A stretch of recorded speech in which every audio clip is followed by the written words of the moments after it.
Hello, everybody. My name is Dr. Mel Campbell. I am with the Motivational Speaker Bureau. I'm a psychologist. I'm a speaker with the Motivational Speaker Bureau. We're doing a showcase today, and we have Blaine here who's going to give us an amazing presentation.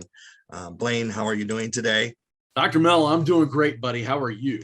I'm doing good. I just gave you the host control so you Okay. can share your presentation with us. I just want to thank everybody for watching today as we bring you a showcase of our motivational speakers. Our goal is to motivate the world. Our goal is to motivate the people at your company. So we're going to hear Blaine in his presentation today. Blaine, I see your screen coming in. I'm so excited. We got the drum roll. We're gonna do from the beginning here, from the top. Here we go, Blaine. All Everybody. Right. Good. So, so what we're talking about today is micromanaging, and a lot of people have heard that term, and there's a lot of people who know what it is and understand. So, as Dr. Mel said, my name is Blaine Little, and today we're going to be talking about micromanaging. It really is a leader's worst enemy. And a lot of people understand what micromanaging is, probably because they've been micromanaged themselves at one time or another. And others are just kind of a little fuzzy about what is it exactly. And some of these people may be the main people who commit this infraction, and they don't even know that they're doing it. So we're going to be talking about what it is, why it's bad, and just kind of moving through there. So we want everyone's business to grow. And the only way your business is going to grow is if your people grow. Now, you've heard that to be successful in business, you have to duplicate yourself. And I think there's a lot of truth to that. But how do we go about that? Because if you're intending to just make a bunch of clones of yourself, that's not going to work, because there's going to be too much resistance from that. So let's go right into it and talk a little bit about micromanaging, a leader's worst enemy. So what is micromanaging? Well, it's overly monitoring, criticizing, or controlling.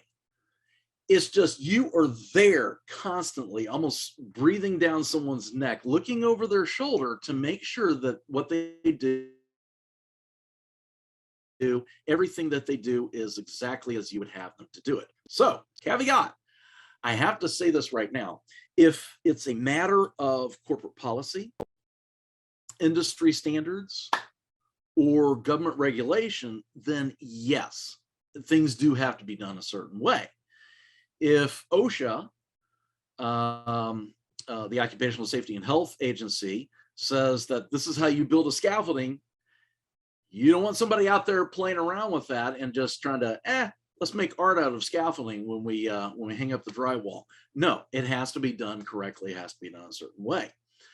But that's so many times not the case for routine processes.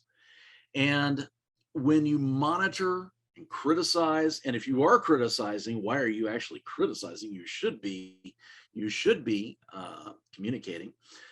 And you just overly correct, you're going to do more harm than good. Well, it's a constant worry that something will go wrong. I have news, and you're not going to like it. Things will go wrong. Things will go wrong. And we're going to talk about how to lower your stress level by eliminating this habit, and it is a dirty habit, of micromanaging. Well, what are the detriments to micromanaging? The opposite of benefits, the things that create a disadvantage on your team or in your business when you or one of your people micromanage. And this is one of the things that I talk about in my book, Managerial Misunderstandings, Miscommunications, and Missteps, on Amazon. I outline 8 different habits that managers have when it comes to coordinating their people. And this is one of them, but it's probably the worst one. And I say that because it's the easiest to overcome. it is a bad habit, and you just have to replace it with a better habit. Well, number one, understand this. You are training your people for failure. If you're always there on the spot to double check and kind of nitpick behind the way everybody else does on your team does something, you're really training your team for failure. And I've had a lot of people say, but Blaine, it's not that I micromanage. It's just that I want my people to do things exactly the same way that I did it when I was in their position. Yeah, that's micromanaging. That's what it is.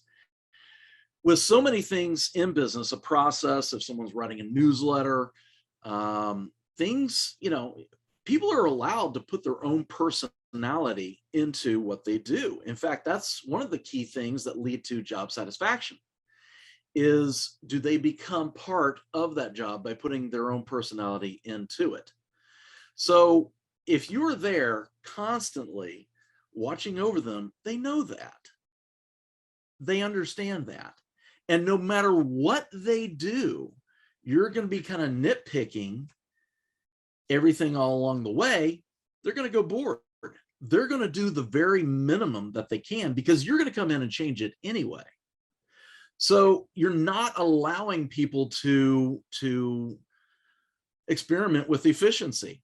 Someone may come up with another routine or a process that's better than the way you did it, or the way that you did it might not be good for them. Could be a difference between left brain or right brain, could be a generational difference. But we have to respect that people are different and allow them the opportunity to try to make mistakes.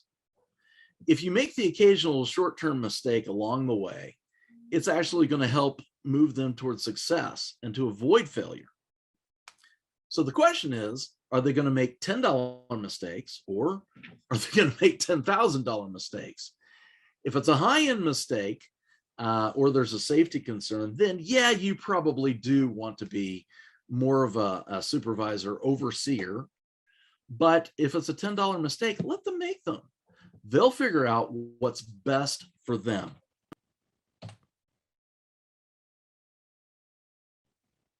Nobody likes a control freak.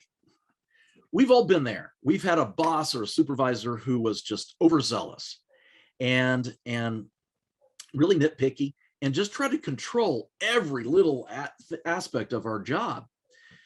Well, what happens there? Does that move us towards endearment for a boss, or does that move us to where we really dislike that person? And it breeds a lot of dislike and distrust. So nobody likes a control freak, whether it is on the job or at home, in church, with your civic organization. And you kind of have to take a step back and take a look and say, is this really a blind spot for me? Because if you are a bit of a control freak at work, you may be a control freak at home. What kind of pressure does that create in your family life? Another thing is you create undue stress. We talked about the effect that it has on the people. People resent you because you're a control freak. But what about you? You're creating a lot of undue stress in your life. Let your people develop their ways of doing things. And as long as it meets a standard that you give to them, and if you communicate what that standard is, let them do that. Now, if you come back and you say, Blaine, I've got someone who is writing a newsletter or doing some social online marketing, or perhaps they're crafting a new piece, perhaps it's an engineer with who has to design something, and they do it to their own level of personality. Yeah, they put their own personality into it, but you know what? The work is just subpar, and they're just not hitting the mark. And so then you have to go and ask yourself, are they getting the training that they need? Do they have the experience for that job?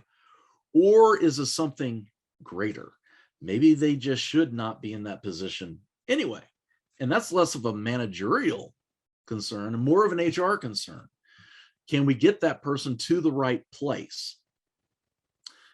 So things that are detrimental when you take on the art of micromanaging, it's not a science. You are training your team for failure. Nobody likes a control freak. You create a lot of resentment, and you really create a lot of undue stress for yourself. So how do we stop? Well, quite honestly, you have to replace bad habits with good habits. And the point is, if you see somebody doing something that might not be exactly the way you would have done it 5-10 years ago, count to 10, let them do it, see what they make of it. If it doesn't work out, then say, you know what, this isn't to the standard of what we need. Here is what I need. But don't point out every little thing along the way, and let them complete a job. Let them finish the project if you have the time for that, or at least go far enough into a certain benchmark to where you know where they're going. So give their ideas an opportunity to come to fruition, is what I'm saying. When you micromanage, you train your people for failure, you stifle collaboration because people don't want to work with one another on the team because it's futile. What's the point? And basically, it's you really kind of just doing everything that your team should be doing. And that's not good for the team. It's not good for you. My name is Blaine Little. You can find out more about me at the motivationalspeakerbureau.com. And you can check out my book, Avoiding Managerial Mistakes, Missteps, and Misunderstandings, the Essential Guide for All Managers, on Amazon. Dr. Mel?